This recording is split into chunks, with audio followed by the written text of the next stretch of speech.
She sat on the front porch, her back slightly hunched, wrapped in a thin shawl despite the warm afternoon sun.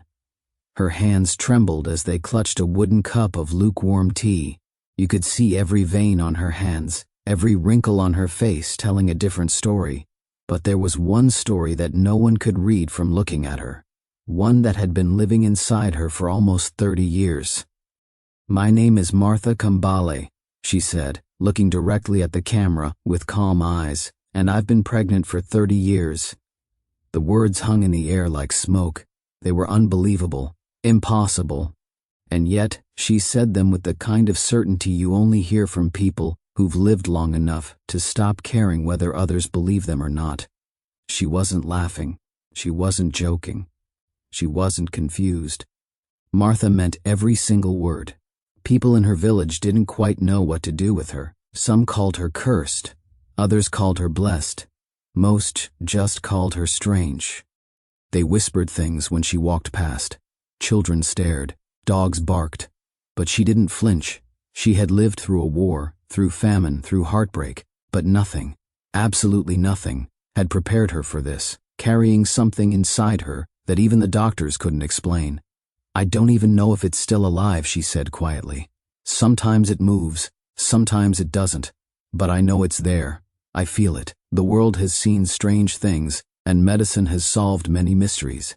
But Martha's story, her story had slipped through the cracks. It was too strange, too quiet, too far away from the reach of modern medicine, and yet in that silence, it had grown into something terrifying and sacred all at once.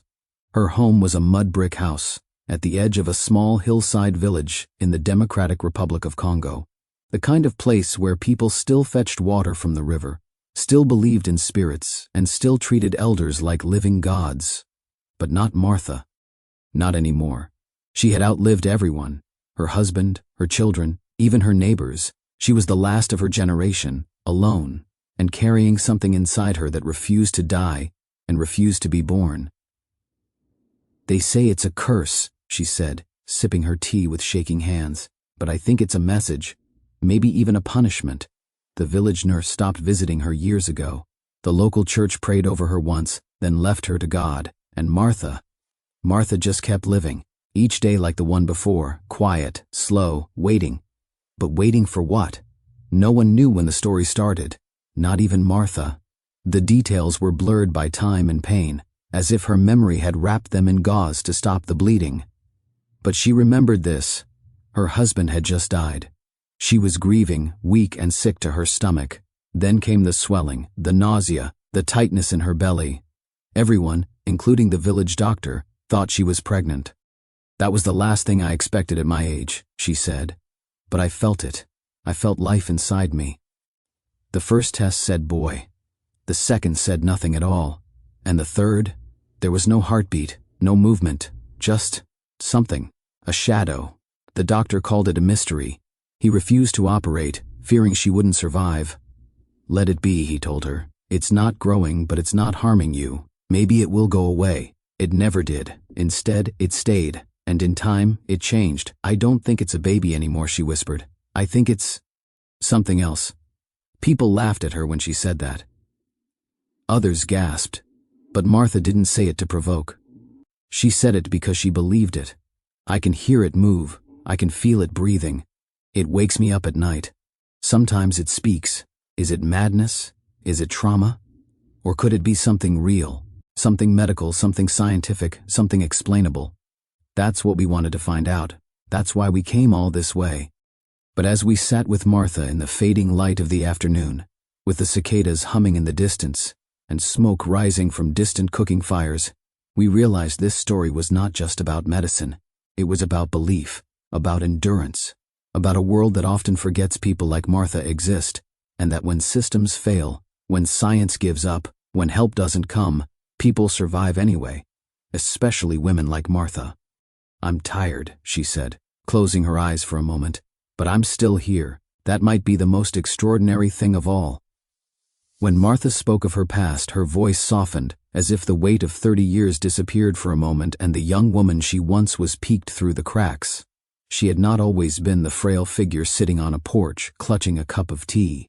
There had been a time when she was full of laughter, bustling about the kitchen, her children clinging to her dress and her husband calling for her from the doorway. "I was a mother," she began, looking down at her hands as if they still carried the shape of a baby's head. "A real mother, 6 children, 3 boys and 3 girls, and a husband who worked hard but always came home." She paused and smiled faintly. "We had very little, but it was enough. It was a happy life." Her husband had been a tall, broad-shouldered man named Samuel. He was a farmer, but he also repaired radios and bicycles for the villagers, always bringing home small coins for sugar and salt. They built their mud brick house together, mixing the clay with their feet until it was ready, stacking the walls by hand. "It was the first home that truly belonged to me," she said. "I thought I would die there surrounded by children and grandchildren. Then the war came. It was not one war but many. Skirmishes, militias, rebels passing through. Men with guns began showing up in the village, demanding food, demanding sons." Martha remembered the day they came for her boys. "They took the oldest 2 first," she said, her voice tight. "I hid the youngest behind me, but they found him. He was only 12. They said he could carry ammunition." She never saw them again. Samuel fell ill the following rainy season. Without proper medicine, what began as a fever turned into something deadly. Martha tried everything, herbs, prayers, even walking miles to the nearest clinic, but nothing worked. One morning she woke up and found him cold beside her. "I buried him myself," she said quietly. "No priest, no service, just me and the earth." By then she was 42 and a widow with only one surviving daughter, who had gone to live with an aunt in a distant town. Her body was tired, her spirit cracked, but not broken. She rose every morning, fetched water, cooked porridge, went to the fields. Life had become a long gray corridor. Then came the sickness. It started with nausea, she recalled. "I thought it was the grief. I couldn't eat. I felt heavy. Then my belly began to swell. Neighbors whispered that perhaps she had met another man." Martha laughed at the idea. She had barely left her home in months. But the swelling continued. Eventually she walked the long road to the clinic. The nurse took one look at her and smiled. "Congratulations," she said. "You're pregnant." "That was the last thing I expected," Martha said. "I thought it was impossible, but I felt something, like life, like a heartbeat." She placed a hand over her stomach as she spoke, as if feeling it again. The clinic had no ultrasound machine. They relied on palpation, on stethoscopes.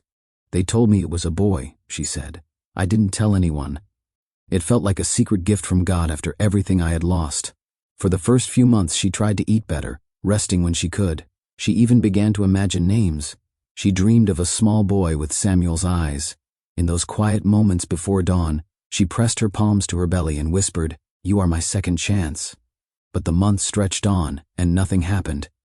The belly grew, but not like before. There were no kicks, no flutters, no rush of movement, only a dense, heavy presence. She went back to the clinic. The nurse frowned this time, pressing harder on her stomach. "I can't find the heartbeat," she murmured. "Maybe he's hiding."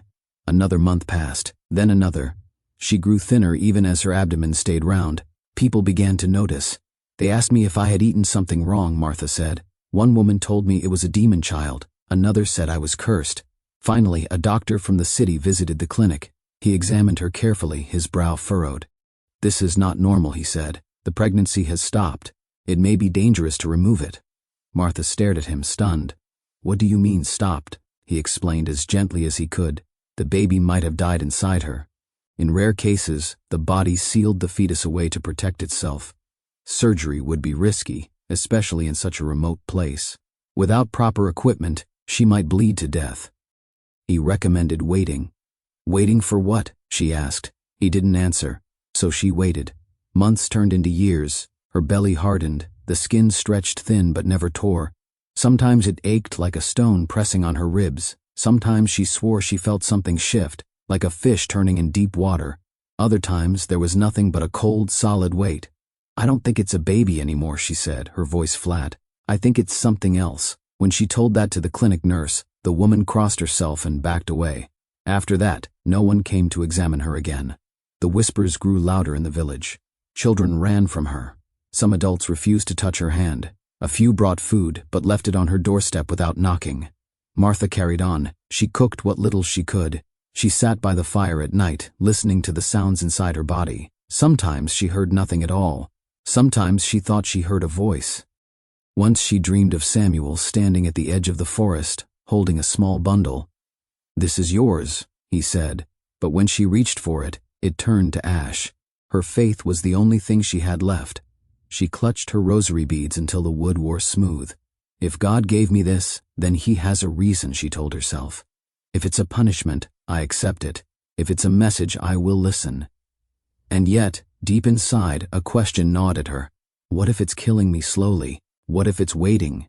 She had heard stories of women dying in childbirth, of babies born twisted and silent.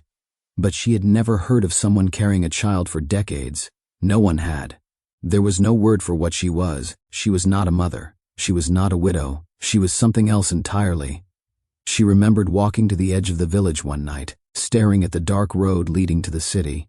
I could go, she thought. I could try to find a hospital, but the thought of dying on a metal table, far from home, kept her rooted. Better to die in her own bed than in a place where no one would know her name. And so she stayed. Sometimes, when the pain grew sharp, she imagined what life might have been if the baby had been born. He would be 29 now.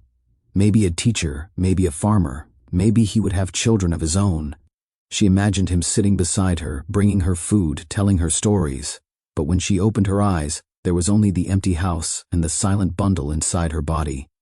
"I live with a ghost," she said, "but it is a ghost that weighs more than flesh." The wind picked up as she spoke, rustling the banana trees behind her house. A chicken clucked somewhere. She didn't notice. Her eyes were far away, looking at a time before war, before sickness, before the long, strange pregnancy. She was back in the kitchen, stirring a pot of porridge, her children laughing in the yard. Samuel walking in with his hands full of yams. For a moment, the weight in her belly disappeared, and she felt light again, almost young. Then it was gone. Martha straightened her back, adjusted her shawl, and met our eyes. "That's my story," she said softly, "at least the beginning of it. After that," she gestured at her stomach, "after that, it became something else." The first time Dr. Alphonse saw Martha, he didn't say anything. He just stood there at the edge of her porch, holding a tattered brown satchel in a plastic chair. He was in his late 60s, tall, lean, with a salt and pepper beard and gentle eyes that had seen too much. He had once worked in Paris, then New York, prestigious hospitals, gleaming white corridors, endless paperwork, and patients who measured care by what their insurance would cover. But something had pulled him back here, to the dirt roads and red clay of his birthplace. Perhaps guilt, perhaps duty, perhaps a longing for honesty. "I heard about you," he said after a long pause. "Everyone in the village talks, but I wanted to hear it from you." Martha, unbothered, motioned for him to sit. He placed his satchel gently on the ground and opened it. Inside were tools worn by time, a stethoscope, a manual blood pressure cuff, a notepad with the cover missing, nothing fancy, nothing digital. But his hands moved with practiced care. Martha didn't flinch when he touched her belly. She'd been touched by too many doctors over the years who did little more than frown and walk away. "It's hard," he muttered under his breath. "Too hard, like stone." He asked her questions, how long it had been, what she'd felt, what doctors had told her. She answered patiently, with no hint of hope or fear, as if she'd already accepted that whatever it was, it would stay with her until the end. Dr. Alphonse didn't say much at first. He thanked her, packed up his bag, and left with a promise to return. The next day, he came back with a single word. "Lithopedion," he said, sitting down beside her. "Stone baby." Martha blinked. "Is that a real thing?" "Yes," he said softly. "Very rare. Maybe a few hundred cases in the last 100 years. When a baby dies during pregnancy and is too large for the body to absorb, the mother's body calcifies it. It turns to stone, like a fossil inside a living person." Martha nodded slowly, digesting the information like it was a bowl of bitter soup. "That's what I've been carrying?" "Most likely. And it's not alive?" "No, it couldn't be, but—" She looked at him sharply. "But what?" "But there's something strange. Most stone babies don't last this long without causing infection. Or worse. But you've survived. It's as if your body found a way to make peace with it." Dr. Alphonse paused, then continued. "Do you know how many women in the world die because no one listens to their pain? Because they can't afford to be heard?" Martha didn't answer. In New York, I treated women who had insurance plans that cost more than what some families here make in a year, and still, they were denied care. MRIs postponed, surgeries questioned, lab work lost, all because someone somewhere decided they weren't profitable enough. He looked down at her belly again, and here you are, in a village with no machines, no bills, no bureaucracy, and you're still alive. He shook his head. It makes you wonder who's really behind in healthcare. Martha smiled faintly. In the city, would they have taken it out? Maybe, he said, if you had the right insurance, if they believed your pain. If a specialist wasn't overbooked, if your blood work cleared, if your deductible was met, if your HMO approved the surgery, if your pre-op clearance didn't expire before your next appointment. He said all of that without sarcasm, just sadness. And if all those ifs lined up, she asked, you'd have been cut open in a sterile room by strangers in masks who might forget your name before you woke up. And the baby? They would have called it Specimen A and sent it to pathology. Martha shook her head. I don't want that. He didn't argue. Over the next few days, Dr. Alphonse visited her regularly. Sometimes they talked about medicine, sometimes about life, sometimes about nothing at all. He cleaned her wounds, massaged her swollen feet, brought her herbal tea. In the village, people started whispering again, this time about the doctor and the old woman. But neither of them cared. It moves sometimes, she told him on the 4th day. He raised an eyebrow. I know it's not alive, she continued, but I feel it, like it's turning over, stretching. Maybe it's just my body playing tricks. He nodded. The mind and the body are not as separate as we like to believe. You've lived with this thing for 30 years. It's a part of you now. You might feel it because your body remembers it. Like phantom pain? Exactly. That night, he stayed longer than usual. The stars were out, thick and glowing above the village. No streetlights, no sirens. Just crickets and fireflies, and the occasional hoot of an owl. I lost 3 patients back in America, he said suddenly, not because of the disease, but because they waited too long to seek help. One had breast cancer but couldn't afford the scans. Another had a stroke and didn't want to call an ambulance because she knew the ride would cost her over $2,000.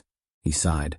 Martha, sometimes I think we've confused expensive with advanced, efficient with effective. In the US, everything has a price, even pain.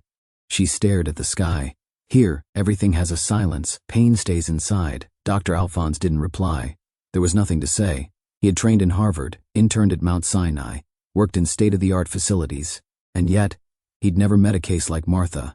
Not just the medical anomaly, but the resilience, the grace, the dignity in her stillness. Would you ever want it removed? He asked one evening.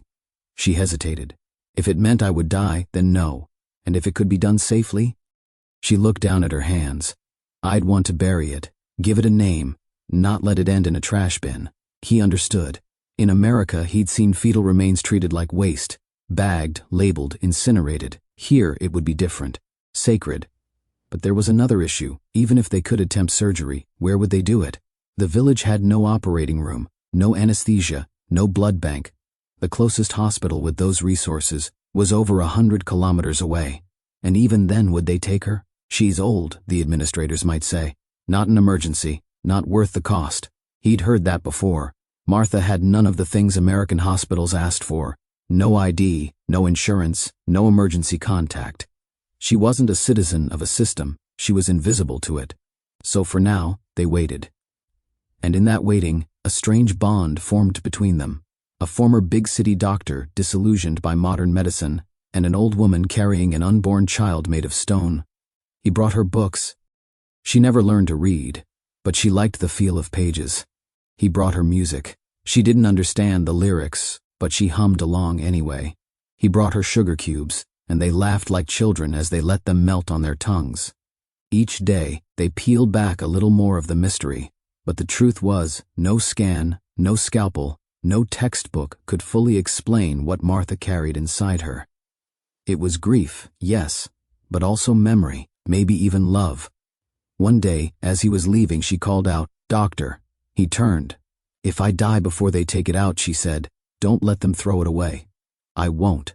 I want it buried beside Samuel, under the guava tree." He nodded solemnly. "I already have a name for him." "What is it?" "Indoni," she said. "It means survivor." The first time someone called her mother of the beast, it was whispered, half-jokingly, by a boy no older than 10. but the words stuck, like mud in the cracks of a house after a flood. They crept into conversations, into prayers, into glances cast across the market square. Soon, no one remembered who had said it first, only that everyone said it now. In the beginning it was curiosity, a fascination. Martha had always been quiet, a widow, but respected. Then came the whispers about her belly, her isolation, her strange silences. The children said she talked to herself. The adults said she walked under the moon with bare feet and sang songs no one could recognize. She's not right, they muttered. Something inside her, something not natural.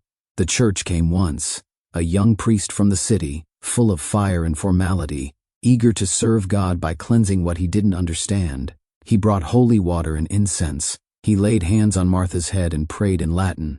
She sat still the entire time, not speaking, not flinching. When he left, he didn't come back. The next Sunday, the congregation asked if she had been delivered. Delivered from what? She asked. No one answered.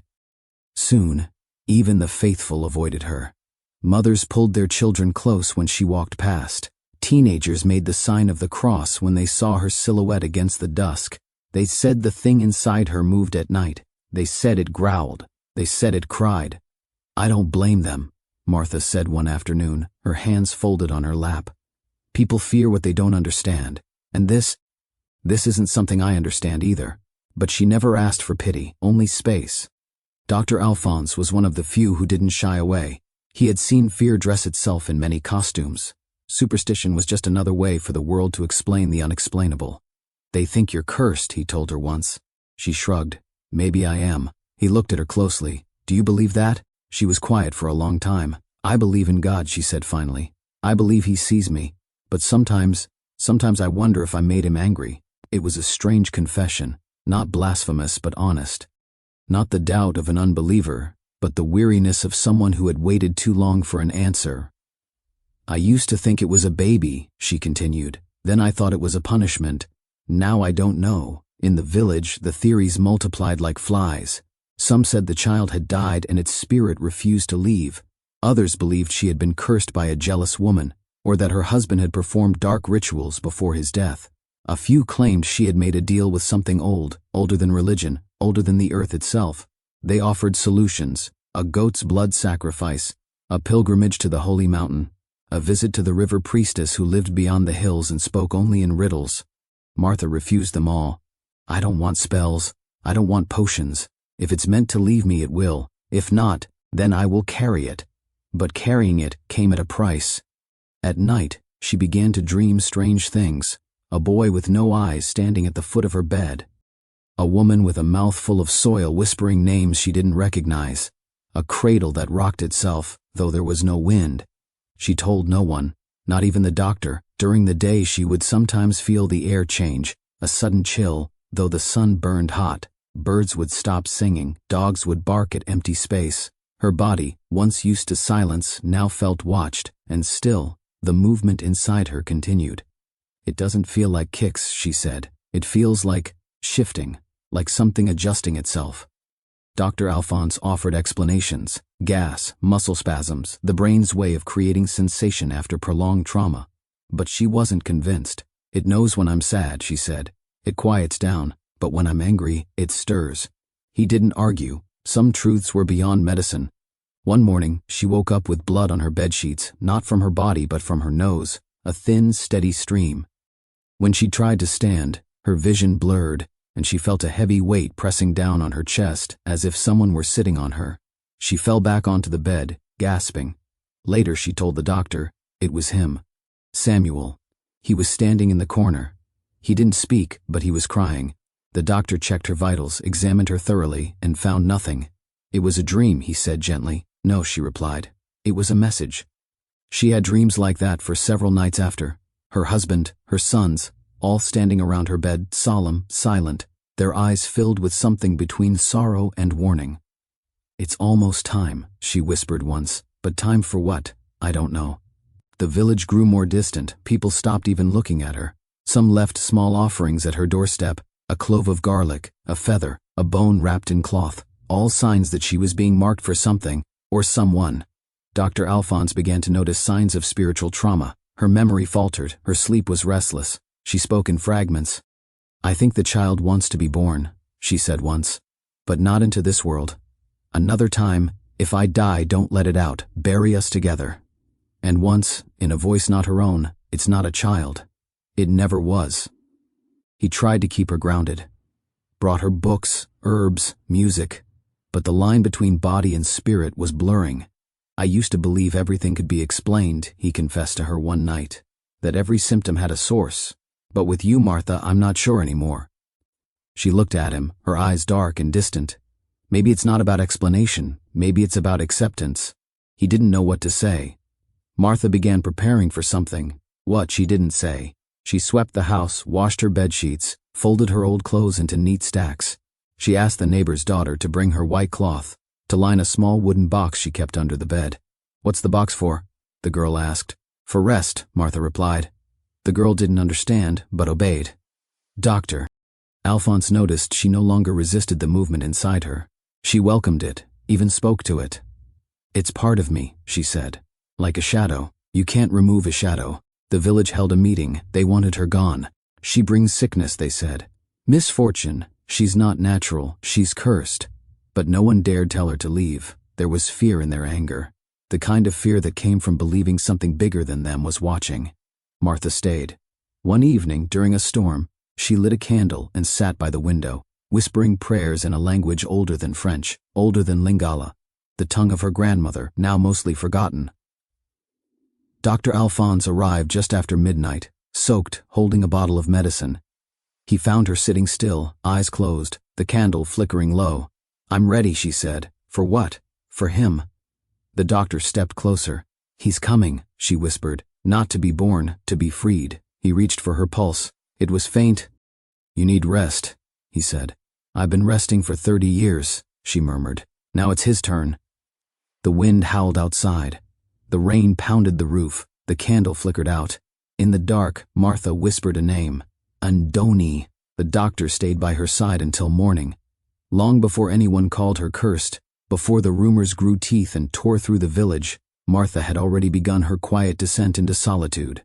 Not the dramatic kind, not isolation born from tragedy that bursts with screaming and tears, but the kind that grows slowly, like moss on an unused path.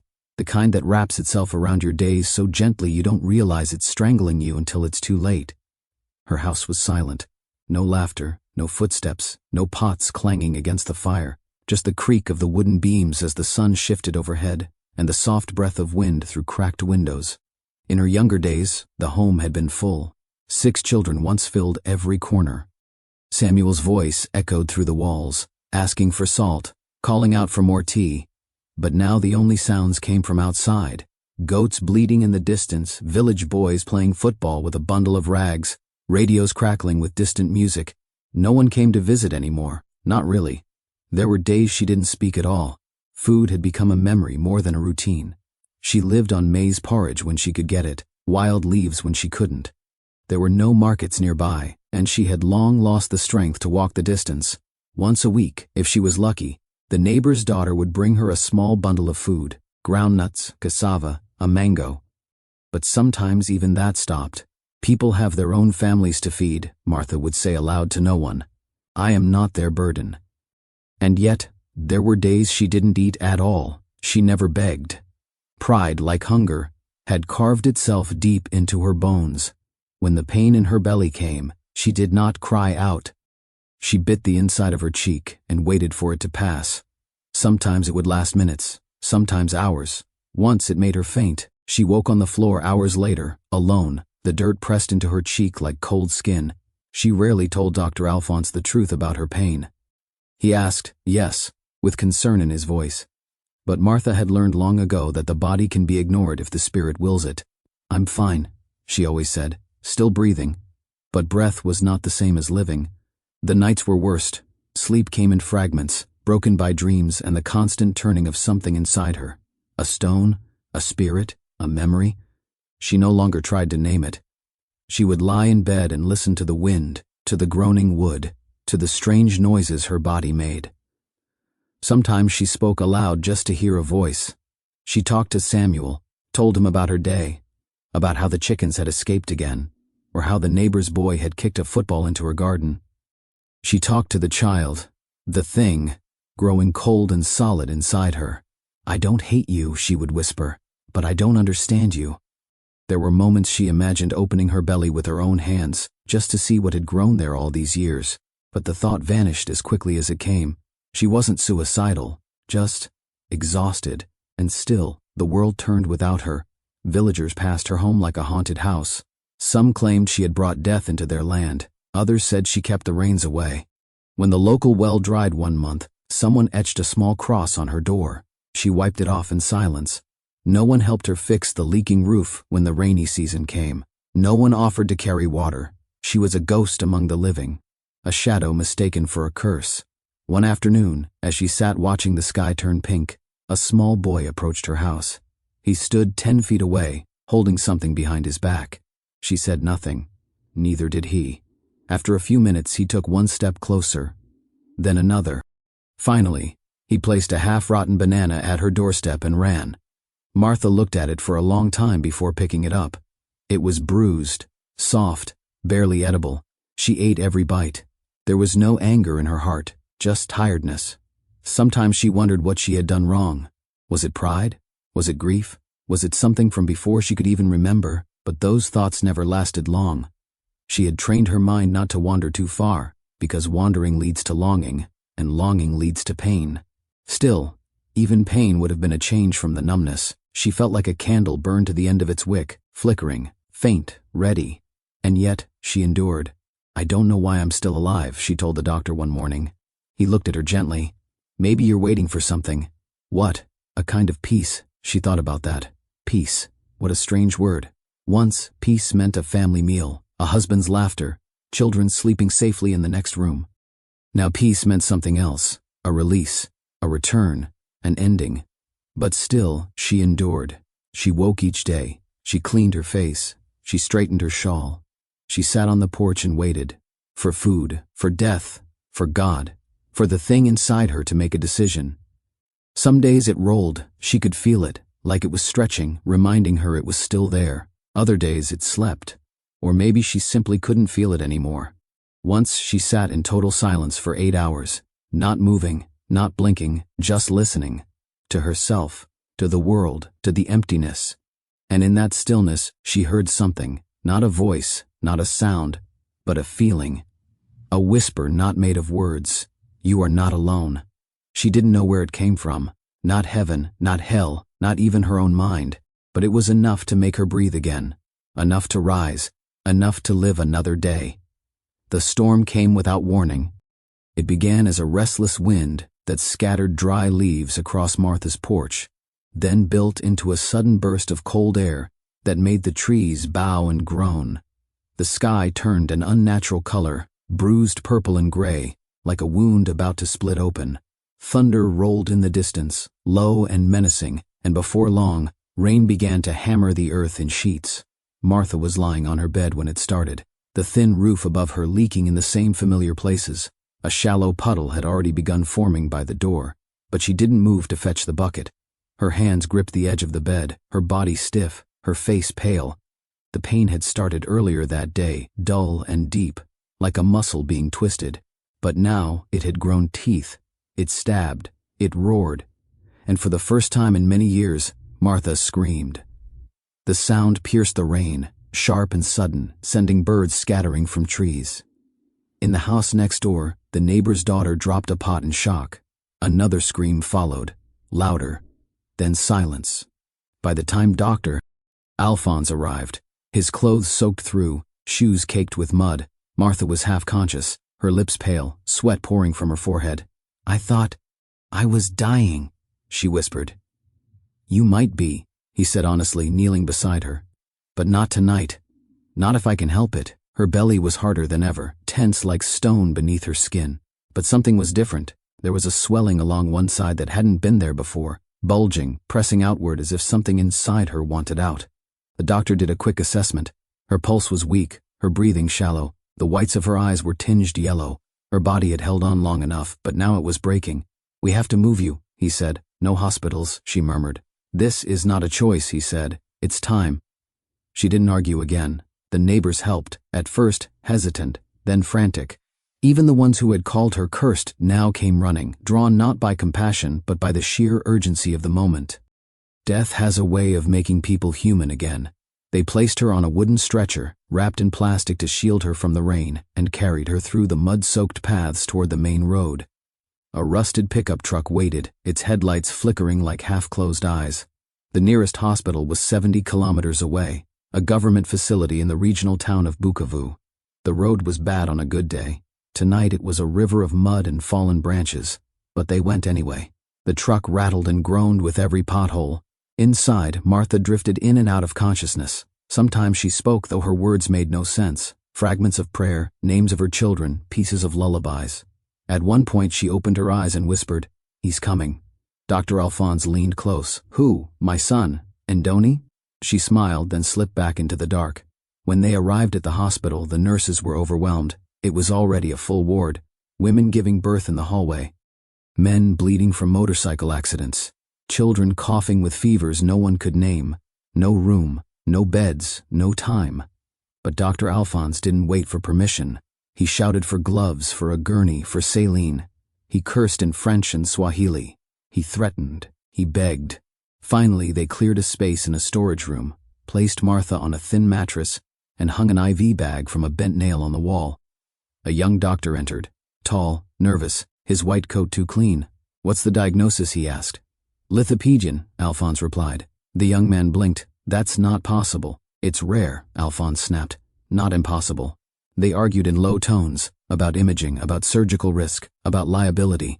But Alphonse had already made up his mind. "She has no insurance, no ID," the younger doctor said. "We can't even admit her properly." "Then consider her a ghost," Alphonse replied, "and treat her like one of your own."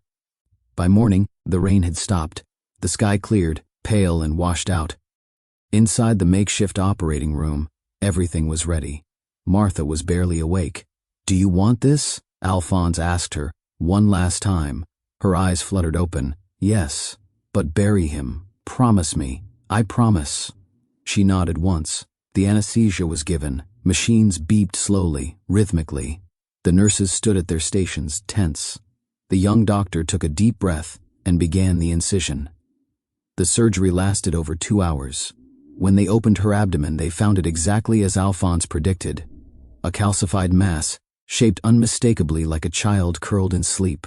No tissue, no blood, just bone and stone encased in a hard gray shell. The nurses gasped. The young doctor turned pale. Alphonse said nothing. He simply reached out, took the form into his hands, and cradled it as if it were still warm. "It's real," one nurse whispered. He nodded, "and now he can rest." They closed her up carefully. No complications, no bleeding, no infection. It was as if her body had been waiting for this release. Outside, the villagers had started to gather. Word had spread, as it always did. The woman who had carried a child for 30 years was finally no longer pregnant. Some believed it was a miracle, others believed it was witchcraft, but no one could deny the truth anymore. Dr. Alphonse cleaned the form carefully, wrapped it in white cloth, and placed it in the wooden box Martha had prepared weeks ago. He labeled it with one word, written in her careful, trembling handwriting, Ndoni. Later that evening she awoke. It was quiet, peaceful, the pain was gone. When Alphonse came to check on her, she looked at him and said, "I feel light." He smiled. "You are." Tears formed in her eyes, but she didn't let them fall. "Did he look like a child?" "Yes, thank you." She turned her head toward the window, where the sun was setting in soft orange hues. The light touched her face like a blessing. "I carried him too long," she said. "No," Alphonse replied. "You carried him exactly as long as he needed." The burial was held 3 days after the surgery. No fanfare, no priest, no hymns, just Martha, Dr. Alphonse, and a handful of villagers who had finally found the courage to come close again. They gathered beneath the old guava tree that stood behind her house, a tree Samuel had planted when their first son was born, its branches bent low, heavy with fruit, as if bowing in silent reverence. The small wooden box, wrapped in white cloth, was placed gently into the earth. Martha stood beside it, hands trembling, lips pressed tight. She did not cry. She had cried enough in life. Dr. Alphonse said a few words, not from scripture, but from the heart. 30 years, he said softly. This mother carried what none of us could understand. Today she lays it down not with regret, but with love. Let that be enough, the wind whispered through the trees as the dirt was shoveled back in place. It made no sound when it hit the lid, only the hush of finality. When it was done, Martha knelt. She pressed her hand against the mound of fresh soil and whispered, "You were real, and you were mine." For the first time in decades, her body was hers again. Lighter, empty, and yet full in a different way. She had let go, but what remained was not loss, it was peace. In the weeks that followed, the village changed, slowly, reluctantly, like ice melting under sunlight. The neighbor's daughter came again, not just with food, but with tea and company. Children stopped whispering. Some even said hello. A few elders came to sit on her porch and asked her to tell them stories, and Martha, still weak but stronger than they'd ever known, began to speak. She told them about Samuel, about her 6 children, about the war, the hunger, the laughter that once filled her home. She didn't tell them everything. Not about the dreams, not about the shifting weight, not about the moments she still woke up reaching for something that wasn't there, but she gave them what she could, and that was enough. Dr. Alphonse returned to the city, but not before leaving her with a small envelope, money, medicines, letters of recommendation.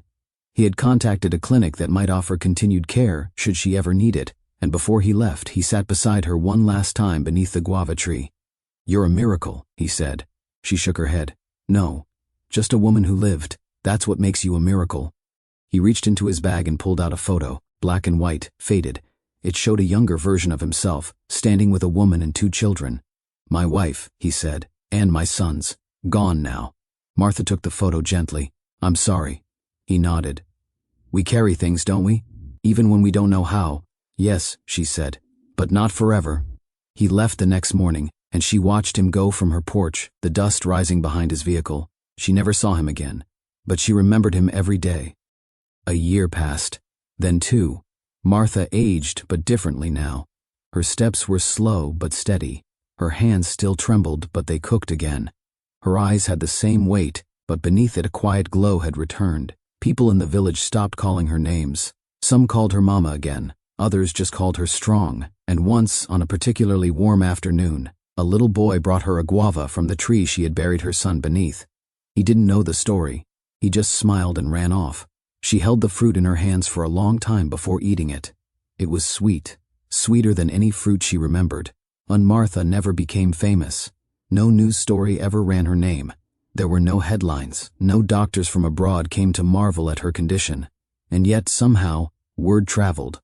Letters arrived, from students, from midwives, from mothers who had lost children and didn't know how to grieve. They asked her questions. They thanked her. They told her she gave them strength. Martha didn't understand why. "I'm just one old woman," she'd say, "but sometimes it's the quietest lives that echo the loudest." What did Martha's story teach us? That the human body is a miracle, that grief can settle in your bones and make a home there, that we all carry something, loss, fear, love, memory, and sometimes it shapes us in ways no one else can see. She taught us that survival isn't always loud.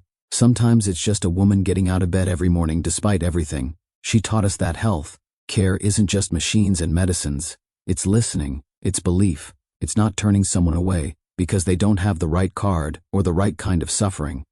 And most of all, she reminded us that every person, no matter how forgotten, how poor, how strange, deserves dignity. Even when carrying a child of stone, especially then. Years later, long after Martha had passed, quietly in her sleep, with her hand on her chest and a faint smile on her face, someone found her journal. It was nothing fancy, just pages held together by twine. In it, she had written small notes, thoughts, fragments. One page read, "Pain stayed with me, but so did hope." Another, "I didn't choose this burden, but I chose how to carry it." And on the last page, written in shaky, fading letters, "Tell my story. Not because it is grand, but because it is true. And now we have. To those who carry invisible weights, to those who survive in silence, to those who are forgotten by the systems meant to serve them, you are not alone. You are not invisible. You are Martha, and you are seen. If you've made it this far, thank you. Thank you for sitting with Martha's story. Thank you for bearing witness to something that wasn't easy, or clean, or comfortable, but was, in every sense of the word, human. Because this wasn't just a story about a woman in a remote village. It was about all of us. About how we carry what the world cannot see. About how pain can take root in silence. About how systems, whether medical, political, or social, can fail the very people who need them most. You don't have to be pregnant for 30 years to understand what it feels like to hold on to something alone. You don't have to live in Congo to know what it means to be forgotten. You might live in the middle of Los Angeles, or a trailer park in Kansas, or a quiet retirement home in upstate New York. Maybe you've skipped a doctor's appointment because you couldn't afford the copay. Maybe you've sat on the phone with an insurance company for hours just to get a medication approved. Maybe you've been told your pain was imaginary, or exaggerated, or irrelevant. Maybe, like Martha, you felt like your body was telling a story no one wanted to hear. We live in a world where medical care is often measured in dollars and covered only if it fits inside a system designed for speed, not compassion. But healing is not transactional, it's human. And sometimes the most powerful thing we can do is simply listen. So today, I invite you to do something simple and bold. Share your story. Have you ever felt invisible in the healthcare system? Have you ever carried something in silence, grief, trauma, fear, and longed for someone to notice? Tell us in the comments. Let this space be a place where people are seen, not scanned, heard, not processed, valued, not billed. And if Martha's story moved you, please like this video, share it, and subscribe for more stories that honor the voices we so often ignore. Because stories like this don't go viral on their own. They are passed hand to hand, heart to heart. Just like Martha wanted. Thank you for listening.